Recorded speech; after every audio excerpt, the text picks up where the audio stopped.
গেলে এই পৃথিবীটা শুধু তোমার আর আমার। তুমি কি সবসময় হাসো? কেন বলো তো? তোমার হাসিটা অনেক সুন্দর। হ্যাঁ, আমরা দুজন কয়েকদিন পর বিয়ে করব। আমার জন্ম সনদের কার্ডটা হয়ে গেলেই আমাদের বিয়ে হয়ে যাবে। তুই নিতুর সাথে ভালো বন্ধুত্ব করবি। নিতুর সাথে আমি তোর বিয়ে দেব। আচ্ছা ঠিক আছে। ওই লোকটা আমাদের সত্যি সত্যি সাহায্য করবে তো? আমি সাইমের সাথে দেখা করতে গিয়েছিলাম। ওর সঙ্গে দেখা করে কি আছে?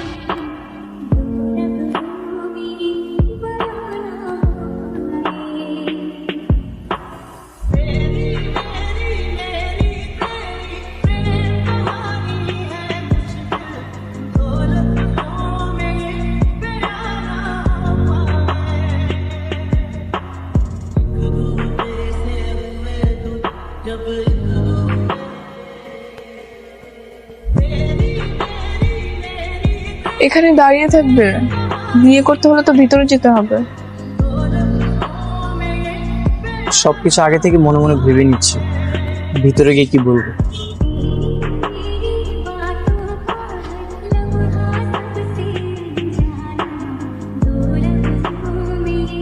কি চাই? কাজী সাহেব আছেন? হ্যাঁ আছে। আমরা দুজন ওনার সঙ্গে দেখা করতে চাই, কারণ আমরা দুজন বিয়ে করব। ও আচ্ছা ঠিক আছে, আসুন আপনার ভিতরে আসুন।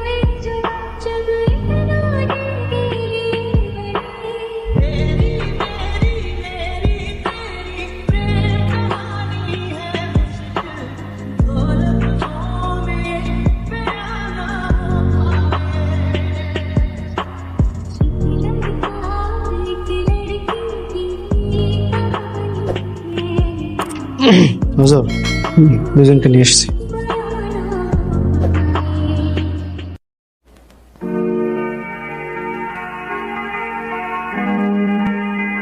আঙ্কেল, আমাদের একটু কথা ছিল। বসো, কাজটা শেষ করি। জি। আমার না খুব ভয় লাগছে। কাজী অফিসে সেগুলো কি বলতেছো? পালিয়ে আসার সময় তো কিছু বললে না। জানি না, কিন্তু তাও ভয় লাগছে। এখন আর ভয় করে কি হবে? সবকিছু ঠিকঠাক থাকলে আমরা স্বামী স্ত্রী হয়ে যাব। আসো, তোমরা আমার সামনে আসো। জি।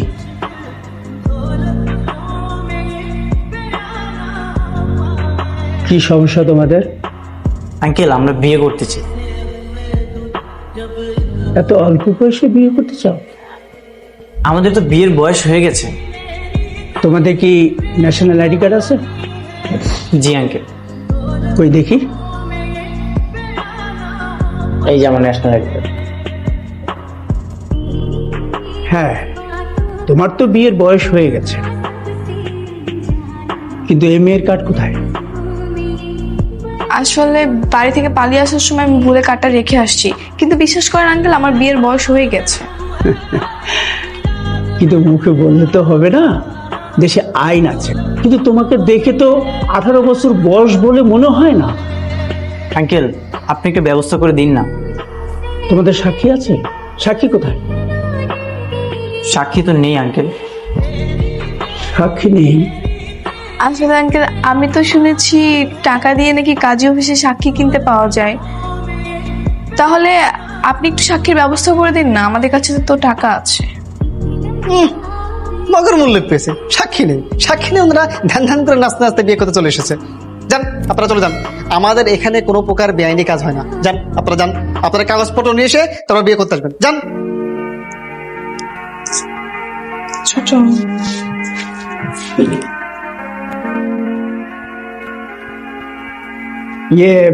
শোনো তো, একটু শোনো, এদিকে এসো,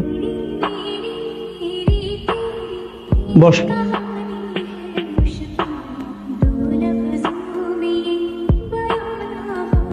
শোনো মা, তোমাকে দেখে আমার একেবারে মনটা নরম হয়ে গেছে।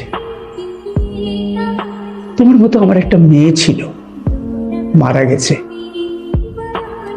ও বেঁচে থাকলে আজকে তোমার মতোই বড় হতো। আমি তোমাকে আমার মেয়ের মতো সাহায্য করার চেষ্টা করব। সত্যি বলছেন আঙ্কেল? হ্যাঁ, সত্যি বলছি। তোমরা আমাকে 5,000 টাকা দিলে 5,000ই নিও, আবার 10,000 টাকা দিলে 10,000ই নিও। তার মানে আজকে আমাদের বিয়ে হবে? না মা, তা তো সম্ভব না। কারণ তোমাকে বিয়ে দিতে গেলে তোমার জন্ম সনদ দরকার। আঙ্কেল, সেটা তাহলে কিভাবে করব? কোনো চিন্তা নাই। তোমার নাম কি মা? জি, নিতু। তোমাকে আমি আমার বাসায় নিয়ে যাব। আমার বোনের মেয়ের পরিচয় দিয়ে আমার মহল্লা থেকে তোমার জন্ম সনদের ব্যবস্থা করব। তারপর সাক্ষী নিয়ে বিয়ে দিয়ে দেবো। বড় জোর সপ্তাহখানি সময় লাগবে। ঠিক আছে আঙ্কেল, তাহলে আপনাকে আমরা 10,000 টাকাই দিব।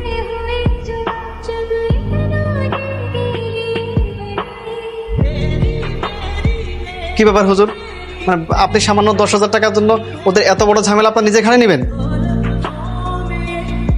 শোনো ভালো, মাঝে মাঝে 10,000 টাকা 10 কোটি টাকারও কাজ হয়। সময় হলে বুঝতে পারবে। জি। তাহলে এখন আমরা কি করব? তোমরা আমার বাসায় যাবে, তারপর আমি সব ব্যবস্থা করব।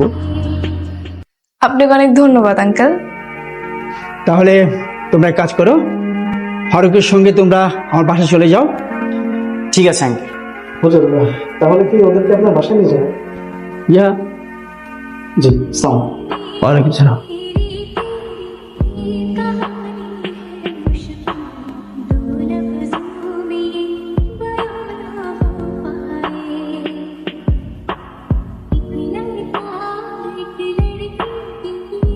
হ্যালো, শিমুলের মা, একটা মেয়েকে আমাদের বাসায় পাঠিয়েছি। ওর খুব খাতির যত্ন করবে। এতদিন পর তোমার ছেলের জন্য একটা সুন্দর মেয়ে পাইছি। কি বলেন? কার মেয়ে? আর শোনো, টেলিফোনে এত কথা বলা যাবে না। আমি বাসায় এসে তোমাকে সবকিছু, বুঝতে পেরেছো? এখন ডাকি। আচ্ছা ঠিক আছে, আসেন।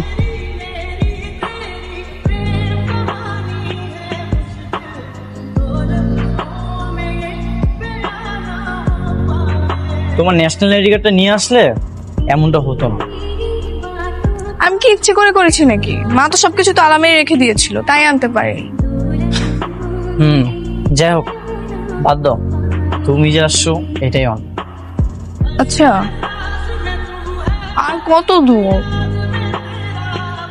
আমি কি জানি, তোমার মতো তো আমিও তো ওই লোকটার বাসা চিনি না।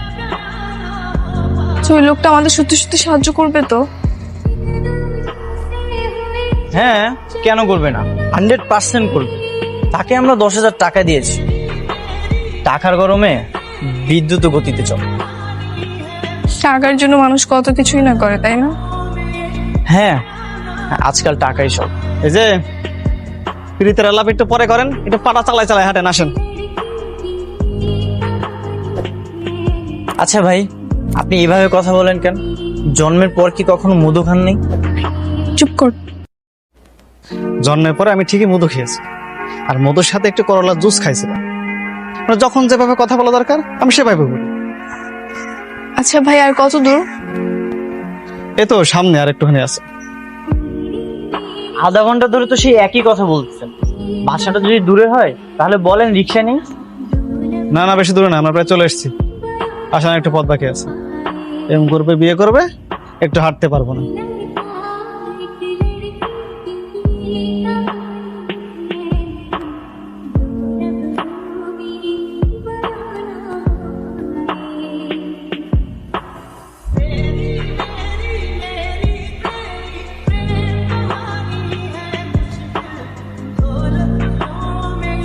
আসো আসো আসো।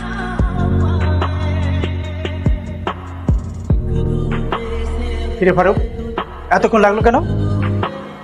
তুই না আমার আগে অফিস থেকে বেরোলি, এত দেরি করলি কেন? হুজুর, ওরা খুব আস্তে আস্তে হাঁটে, আর আপনি তো গাড়ি করে আছেন, কোনো সমস্যা নাই। আর আমরা হাইটে হাইটে আসছি তো, এই জন্য একটু দেরি হয়ে গেছে। কি বললি? তুই ওদেরকে এত রোদ্রের মধ্যে আমার বাসায় হাঁটিয়ে নিয়ে এসেছিস? একটা গাড়ি করে নিয়ে আসতে পারলি না?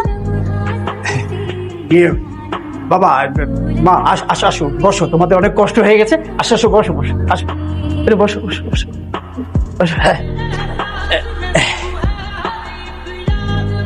হুজুর আমার ভুল হয়ে গেছে। ভুল হয়ে গেছে না? ভুল হয়ে গেছে? বেয়াদব কোথাকার! আরে ওরা হচ্ছে আবার মেহমান। আঙ্কেল বাদ দেন, আমরা তো চলে এসেছি, এখন আর বলে কি হবে? দেখো তো শিমুল কোথায়, ওকে নিয়ে আসো। জি হুজুর। আঙ্কেল তাহলে কি আমরা আপাতত এই বাসাতেই থাকবো? হ্যাঁ, কিন্তু তুমি না, নিতু। তুমি থাকবে ফারুকের সাথে মেসে। কেন? মারে, তোমাদের তো এখনো বিয়ে হয় নাই, তারপর তোমার কাগজপত্র সব ঠিকঠাক করতে হবে। মহল্লার মানুষ তো এটা ভালোভাবে নিবে না, তাই এই ব্যবস্থা। ঠিক আছে আঙ্কেল, আমার মেসে থাকতে কোনো সমস্যা নেই। আমার মনে হয় নিতু এখানে ভালোই থাকে। কোনো চিন্তা নাই বাবা, তোমরা একে অপরের সঙ্গে দেখা করবে, কথা বলবে, সবকিছু হবে। আরো এবারও জি হুজুর। আজ থেকে এই সায়েম তোর সাথে তোর মেসে থাকবে। কিন্তু কিন্তু হুজুর আমার কোনো কিন্তু না। আরে ওরাও ভদ্রঘরের সন্তান, তোর কোনো চিন্তা নাই, আমি আছি না, আমি সব ব্যবস্থা করে নিব। ও ঠিক আছে হুজুর, যাও বাবা, তুই ফারুকের সঙ্গে যাও। চলো তাহলে। নিতু শোনো, তুমি কিন্তু একদমই টেনশন করো না, কোনো সমস্যা হলে তুমি আমাকে ফোন দিও। ঠিক আছে, সাবধানে যাও। ঠিক আছে আঙ্কেল, তাহলে আমি আসি। এসো বাবা। চলেন।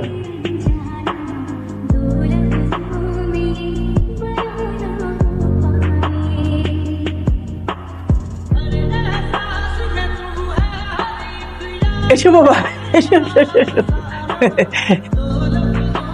মা নিতু, এ হচ্ছে আমার একমাত্র ছেলে শিমুল। আমার যা কিছু আছে সব ও। শিমুল, এ হচ্ছে নিতু, গ্রাম থেকে এসেছে। কি হয়েছে ওনার? আর বলো না মা, অ্যাক্সিডেন্টে ওর হাঁটাচলা বন্ধ হয়ে গেছে। তুমি কোনো চিন্তা করো না মা, ডাক্তার বলেছে চিকিৎসা করলে ও সম্পূর্ণ সুস্থ হয়ে উঠবে। তুমি মনে হয় ক্লান্ত হয়ে গেছো, তুমি বরং যাও, হাত মুখ দিয়ে ফ্রেশ হয়ে নাও। যাও মা, ওর সাথে যাও। শিমুল, তুমি তোমার পাশের রুমটা ওকে দেখিয়ে দাও।